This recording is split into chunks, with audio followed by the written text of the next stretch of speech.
بسم اللہ الرحمن الرحیم۔ محترم عزیز دوستو، آج آپ کے سامنے حضرت موسیٰ علیہ السلام کی قوم بنی اسرائیل کی داستان بیان کرنے جا رہا ہوں۔ فرعون کے دریائے نیل میں ڈوب جانے کے بعد جب حضرت سیدنا موسیٰ علیہ السلام اور بنی اسرائیل کے ساتھ مصر سے کچھ فاصلہ طے کر چکے تو وہ ایسی جگہ پہنچے جو بتوں کی پرستش کرتے تھے۔ چونکہ بنی اسرائیلیوں نے اپنی پوری زندگی مصر جیسے بت پرست ملک میں گزاری تھی، اس لیے وہ لوگ بتوں اور بت پرستی کے عادی ہو چکے تھے۔ وہاں بت پرستی کا منظر دیکھ کر ان کے دلوں میں دوبارہ بت پرستی کی خواہش جاگ اٹھی، تو انہوں نے حضرت موسیٰ علیہ السلام سے کہا کہ جس طرح ان لوگوں نے اپنے معبود بنا رکھے ہیں، اسی طرح آپ بھی ہمارے لیے ایک معبود یعنی ایک بت کا تعین کر دیں جس کی ہم پوجا کریں۔ بڑی حیرت کی بات ہے کہ بنی اسرائیل اللہ تعالیٰ کی اتنی واضح اور کھلی نشانیاں دیکھنے کے بعد بھی اسے بھلا بیٹھے۔ موسیٰ علیہ السلام نے ان سے کہا، تم کتنے جاہل لوگ ہو۔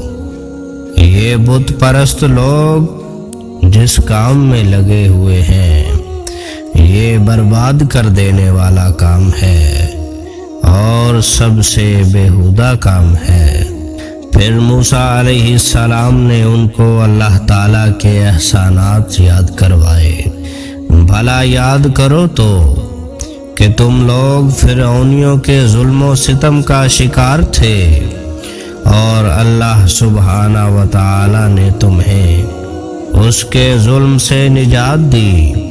تم اس خدا سے روگردانی کرنا چاہتے ہو جس نے تم پر احسان کیے ہیں، اور اس پروردگار کو بھول گئے جس نے تمہیں ذلت اور بدبختی کے گڑھے سے نکال کر خوشبختی کی منزل تک پہنچایا ہے۔ تو پھر بنی اسرائیل اپنے ارادے سے باز آئے۔ پھر اللہ تعالیٰ نے آپ علیہ السلام کو تورات شریف عطا کرنے کا وعدہ فرمایا اور اس کے لیے کوہ طور پر 40 دن ٹھہرنے کا حکم دیا۔ بنی اسرائیل میں سامری نام کا ایک شخص تھا۔ یہ نہایت گمراہ اور گمراہ کن یعنی گمراہ کرنے والا آدمی تھا۔ اسے سونا چاندی ڈھالنے کا کام آتا تھا۔ لوگ اس کی بات کو اہمیت دیتے اور عمل کرتے تھے۔ چنانچہ جب اللہ تعالیٰ سے کلام کرنے کے لیے حضرت موسیٰ علیہ السلام کوہ طور پر تشریف لے گئے تو ان کے جانے کے بعد سامری نے بنی اسرائیل کے وہ تمام زیورات جمع کر لیے جو قطبیوں نے ان کے پاس بطور حفاظت رکھوائے تھے۔ یا بنی اسرائیل نے اپنی عید کے دن قطبیوں سے استعمال کی خاطر لیے تھے، اور فرعون کی اپنی قوم سمیت ہلاکت کے بعد واپسی کی کوئی صورت نہ رہی تھی، تو یہ زیورات بنی اسرائیل کے پاس تھے۔ سامری چونکہ سونا ڈھالنے کا کام کرتا تھا، اس لیے اس نے تمام سونا چاندی ڈھال کر اس سے ایک بے جان بچڑا بنایا۔ سامری کے پاس وہ مٹی موجود تھی جو اس نے حضرت سیدنا جبرائیل علیہ السلام کے گھوڑے کے قدموں کے نیچے سے حاصل کی تھی۔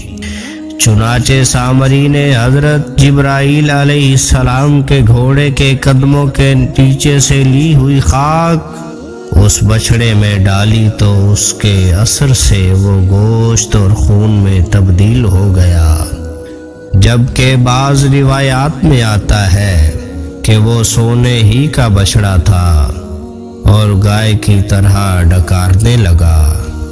یہ شعبدہ اور خلاف عادت امر لوگوں کے لیے اس قدر متاثر کن ثابت ہوا کہ اس کے بعد سامری نے لوگوں کو بہکانا شروع کر دیا کہ یہ بچڑا تمہارا اور موسیٰ کا خدا ہے۔ چنانچہ اس کے بعد سامری نے جو لوگوں کو گمراہ کن پٹی پڑھائی تو اس کے بہکانے پر بنی اسرائیل کے 12,000 لوگوں کے علاوہ بقیہ سب نے اس بچڑے کی پوجا کی۔ آج بھی مشرک بت پرست لوگ اپنے بتوں کے حوالہ سے شعبدے دکھا کر اپنی قوم کو بت پرستی پر لگائے رکھتے ہیں۔ یہی حال بنی اسرائیل کا ہوا تھا۔ یہ لوگ اتنے بے وقوف اور کم عقل تھے کہ اتنی بات بھی نہ سمجھ سکے کہ یہ بچڑا نہ تو ان کے سوال و جواب کی صورت میں کلام کر سکتا ہے، نہ ان کی کوئی رہنمائی کر سکتا ہے، تو یہ معبود کس طرح ہو سکتا ہے؟ حالانکہ بنی اسرائیل جانتے تھے کہ رب وہ ہے جو قادر مطلق، علیم و خبیر اور ہادی ہے۔ حضرت موسیٰ علیہ السلام کے بھائی حضرت ہارون علیہ السلام نے بنی اسرائیل سے کہا، اے میری قوم، تم اس بچڑے کے فتنے میں مبتلا ہو گئے ہو۔ تمہارا پروردگار رحمان یہ ہے، بچڑا تمہارا پروردگار نہیں، لہٰذا میری پیروی کرو اور میرا حکم مانو۔ حضرت ہارون علیہ السلام نے اپنی قوم کو سخت تنبیہ کی، مگر انہوں نے آپ علیہ السلام کی بات نہ مانی اور اپنے برے عمل پر قائم رہے۔ دوسری طرف حضرت موسیٰ علیہ السلام اپنے رب عز و جل کے مناجات سے مشرف ہو کر کوہ طور سے اپنی قوم کی طرف واپس پلٹے تو چونکہ اللہ تعالیٰ نے انہیں خبر دے دی تھی کہ سامری نے ان کی قوم کو گمراہ کر دیا ہے، اس لیے آپ علیہ السلام بہت زیادہ غم و غصے میں بھرے ہوئے تھے۔ آپ کا غصہ سامری اور اپنی قوم کے جاہلوں پر تھا جنہوں نے بچڑے کی پوجا کی، کیونکہ اللہ تعالیٰ نے حضرت موسیٰ علیہ السلام کو پہلے ہی بتا دیا تھا کہ انہیں سامری نے گمراہ کیا ہے۔ حضرت موسیٰ علیہ السلام نے اپنی قوم سے فرمایا، تم نے میرے بعد کتنا برا کام کیا کہ بچڑے کو معبود بنا لیا، اور بقیہ لوگوں نے روکنے میں پوری کوشش نہ کی۔ تم لوگوں نے جلد بازی کی اور حکم خداوندی آنے کا بھی انتظار نہیں کیا جو میں لینے گیا تھا۔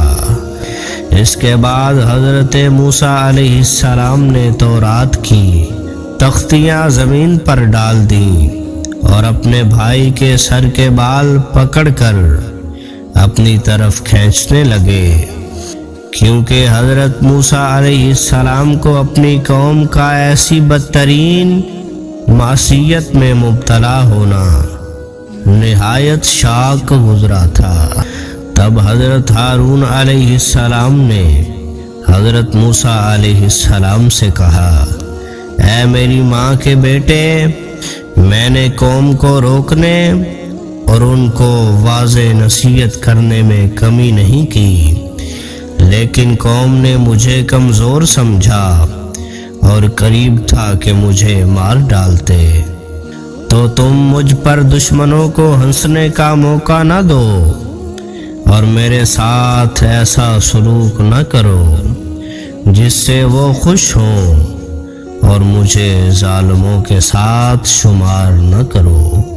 چنانچہ حضرت موسیٰ علیہ السلام نے اپنے بھائی کا عذر قبول کر کے بارگاہ الہی میں عرض کی، اے میرے رب، مجھے اور میرے بھائی کو بخش دے اور ہمیں اپنی خاص رحمت میں داخل فرما، اور تو رحم کرنے والوں میں سب سے زیادہ بڑھ کر رحم کرنے والا ہے۔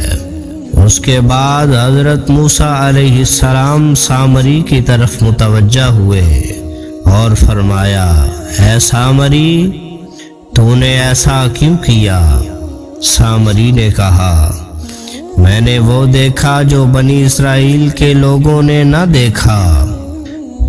حضرت موسیٰ علیہ السلام نے فرمایا، تو نے کیا دیکھا؟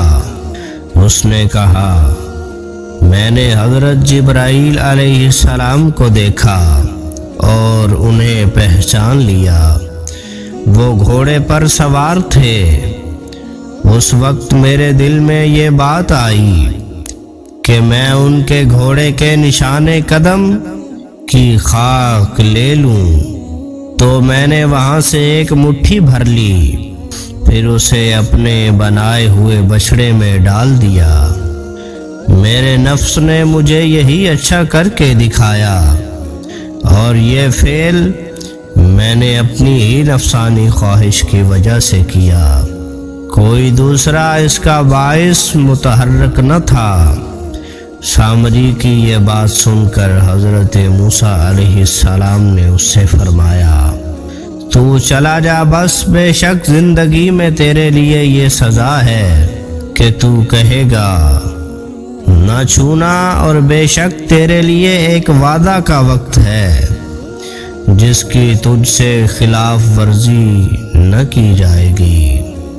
اور اپنے اس معبود کو دیکھ کر کے سامنے تو سارا دن ڈٹ کر بیٹھا رہا، قسم ہے ہم ضرور اسے جلائیں گے، پھر ریزہ ریزہ کر کے دریا میں بہائیں گے۔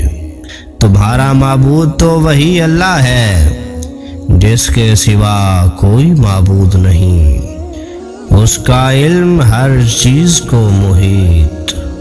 چنانچہ سامری کا مکمل بائیکاٹ کر دیا گیا اور لوگوں پر اس کے ساتھ ملاقات، بات چیت، خرید و فروخت حرام قرار دے دی گئی، اور اگر اتفاقاً کوئی اس سے چھو جاتا تو وہ اور چھونے والا دونوں شدید بخار میں مبتلا ہو جاتے۔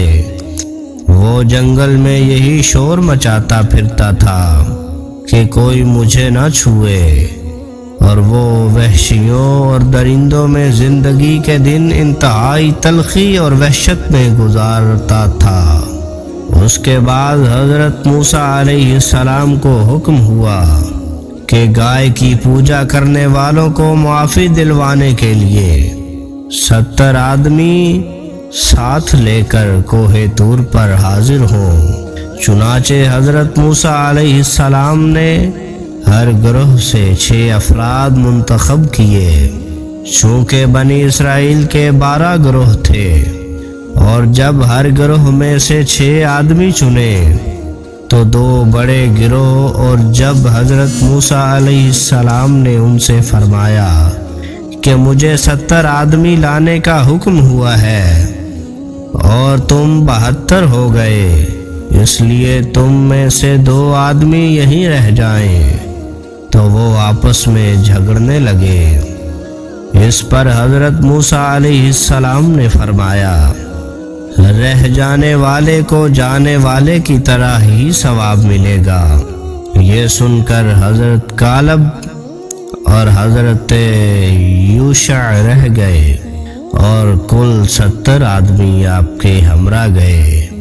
یہ 70 افراد ان لوگوں میں سے تھے جنہوں نے بچھڑے کی پوجا نہ کی تھی۔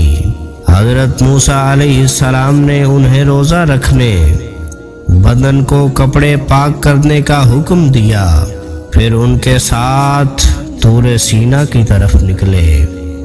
جب پہاڑ کے قریب پہنچے تو انہیں ایک بادل نے ڈھانپ لیا۔ حضرت موسیٰ علیہ السلام ان کے ساتھ اس میں داخل ہو گئے اور سب نے سجدہ کیا۔ پھر قوم نے اللہ تعالیٰ کا کلام سنا جو اس نے حضرت موسیٰ علیہ السلام سے فرمایا کہ یہ کرو اور یہ نہ کرو۔ اللہ تعالیٰ نے بنی اسرائیل کے بارے جو حکم دیا وہ توبہ کے لیے اپنی جان دینا تھا۔ جب کلام کا سلسلہ ختم ہونے کے بعد بادل اٹھا لیا گیا تو یہ لوگ حضرت موسیٰ علیہ السلام کی طرف متوجہ ہوئے اور کہنے لگے، توبہ میں اپنی جانوں کو قتل کرنے کا جو حکم ہم نے سنا، اس کی تصدیق ہم اس وقت تک نہیں کریں گے جب تک کہ اللہ تعالیٰ کو اعلانیہ دیکھ نہ لیں۔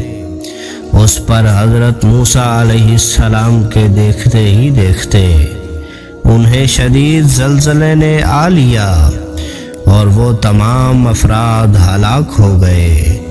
یہ دیکھ کر حضرت موسیٰ علیہ السلام نے گڑ گڑا کر بارگاہ الہی میں عرض کی، اے میرے رب، اگر تو چاہتا تو پہلے ہی انہیں اور مجھے ہلاک کر دیتا، کیا تو ہمیں اس کام کی وجہ سے ہلاک فرمائے گا جو ہمارے بے عقلوں نے کیا؟ یہ تو نہیں مگر تیری طرف سے آزمانا تو اس کے ذریعے جسے چاہتا ہے گمراہ کرتا ہے اور جسے چاہتا ہے ہدایت دیتا ہے۔ تو ہمارا مولا ہے، تو ہمیں بخش دے اور ہم پر رحم فرما، اور تو سب سے بہتر بخشنے والا ہے، اور ہمارے لیے اس دنیا میں اور آخرت میں بھلائی لکھ دے۔ بے شک ہم نے تیری طرف رجوع کیا۔